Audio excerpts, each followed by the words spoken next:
Hi everyone, welcome back to another video. My name is Moi, and if you are someone that's trying to learn Flutter, at some point you've definitely heard about state management, and maybe this has confused you, but do not worry. In this video, I'm going to be breaking it down in the simplest way possible, and by the end of it, you're going to understand exactly what state management is in Flutter. Let's get right into the video. So what exactly is state management in Flutter? What is a state? So a state is basically information that can be read when a widget is built, and it's also information that can change during the lifetime of that widget. So let's break it down even further and say a state is basically data that can change in your application. Some examples are changing the theme of your app. So when you have that light mode and dark mode, that is the state of the application changing. You have a front-end application that takes user input. You have a counter app that increases a particular value by 1, 2, 3, and so on and so forth. So think of state as the exact situation of your application at this moment. When that state changes, the UI of your application also changes.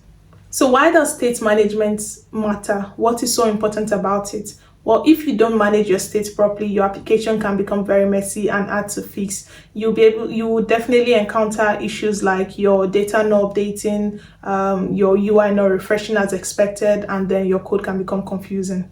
So there are many external packages that you can use to change the state and manage the state of your application, but Flutter already provides a very simple way of managing state, and this is by using set state. So when data changes on your application, for you to rebuild the UI, call the set state, and then the UI is being rebuilt. So let's take, for example, a simple counter application. You have a screen that shows you what a particular value is at a point in time. When the user clicks on a button, you want the number on the screen to be updated with, say, a +1. So what you do is you wrap that within a set state, or you call a set state after changing that particular logic, and then what happens is that the UI is being rebuilt.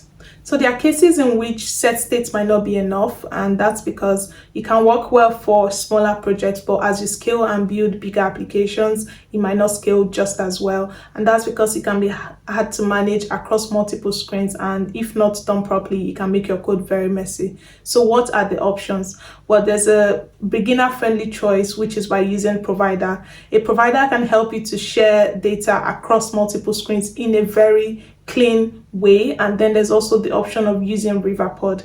Riverpod is exactly like Provider, but it's much more powerful and flexible. So to sum it all up, think of it this way: your state is basically data. Your UI is what the user sees, and state management is how it connects the both of them, how the two of them work together. So for smaller projects, it's good to start with simple state management like using set states, and then as you scale and build much bigger projects, you can use Provider, Riverpod, or any other external packages. So thank you very much for watching this video, and if you enjoyed it, hit a like and subscribe for more, and see you in my next video.